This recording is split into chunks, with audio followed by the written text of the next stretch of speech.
Hello friends, আপনারা সবাই কেমন আছেন? আশা করি আপনারা সবাই ভালো আছেন। আমিও ভালো আছি। আজকে একটা সম্পূর্ণ নতুন রেসিপি নিয়ে আপনাদের সামনে চলে এসেছি। তো চলুন বন্ধুরা, রেসিপিটা দেখে নেওয়া যাক। প্রথমে আমি এখানে নিয়ে নিচ্ছি লাউ, এটা মটর ডাল বাটা, আর এখানে নিয়েছি 1 চামচ রাঁধুনি আমি ভিজিয়ে রেখেছি। তো এগুলো কেটে ধুয়ে বেটে পরিষ্কার করে ফিরে আসছি। তো লাউগুলোর খোসা ছাড়িয়ে টুকরো করে নিয়েছি। এবার আমি এই ঘষণির সাহায্যে লাউগুলোকে ঘষে নেব।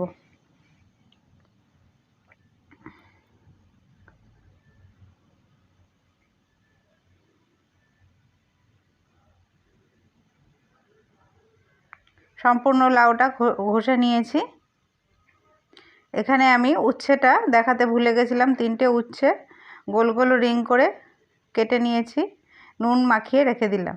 এবার মটর ডালটার মধ্যে একটুখানি নুন মাখিয়ে ভালো করে মিশিয়ে নেব।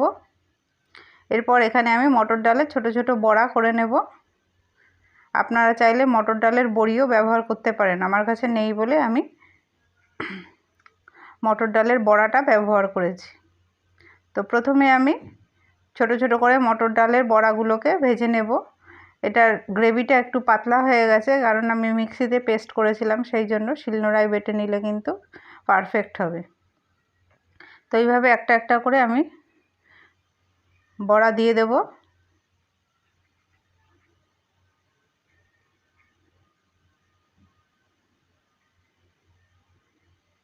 এরপর এগুলোকে আস্তে আস্তে উল্টে দেব।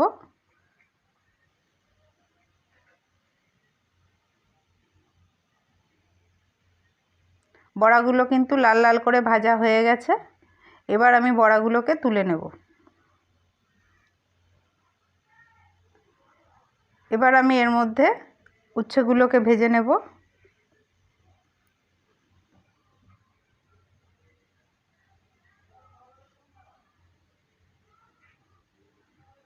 আমি এই রান্নায় কিন্তু কোনো প্রকার হলুদ ব্যবহার করিনি।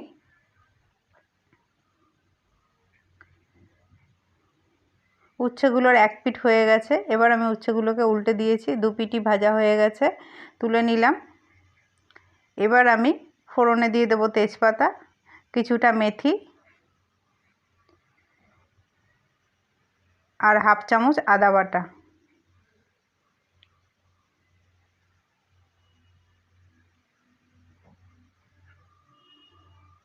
দিয়ে ভালো করে নেড়ে নেব।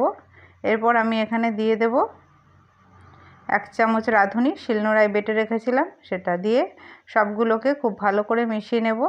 নিয়ে এর মধ্যে আমি কেটে রাখা লাউটা দিয়ে দেব।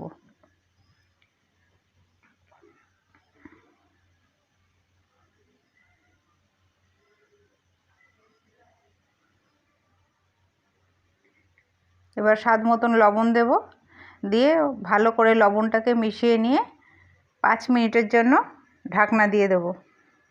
গ্যাসটাকে কমিয়ে দেব। 5 মিনিট পরে ঢাকনা খুলে চলে এসেছি। এবার এর মধ্যে আমি 1 কাপ দুধ দিয়ে আরও 4 মিনিট ফুটিয়ে নেব, অবশ্যই ঢাকনা দিয়ে।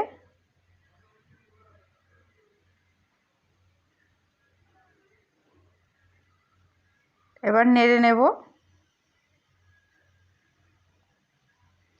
এরপর এর মধ্যে মটর ডালের বড়া আর উচ্ছে ভাজাগুলো দিয়ে ভালো করে মিশিয়ে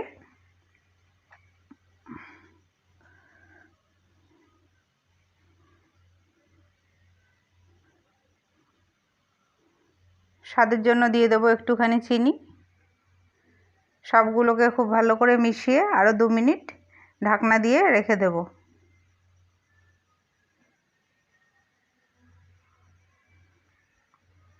এটা হলো লাউয়ের শুক্তো। এত সুন্দর হয় বন্ধুরা, এই দিয়ে গরম ভাত 1 থালা খাওয়া হয়ে যাবে। আর এই গরমে লাউ তো খুবই একটা উপকারী সবজি, আপনারা অবশ্যই একবার বানিয়ে খেয়ে দেখবেন। তো আবারও 2 মিনিট ঢেকে দিলাম। এবার আমি এর মধ্যে সামান্য একটু ঘি দিয়ে গ্যাসটাকে বন্ধ করে 2 মিনিটের মধ্যে রেখে দেব। তাহলেই আমার এই রান্নাটা কমপ্লিট হয়ে যাবে। ভিডিওটা ভালো লাগলে লাইক করে দিয়ে পাশে থাকার অনুরোধ রইল। কমেন্টের মাধ্যমে জানাবেন আপনারা কিভাবে লাউয়ের শুক্তো বানান।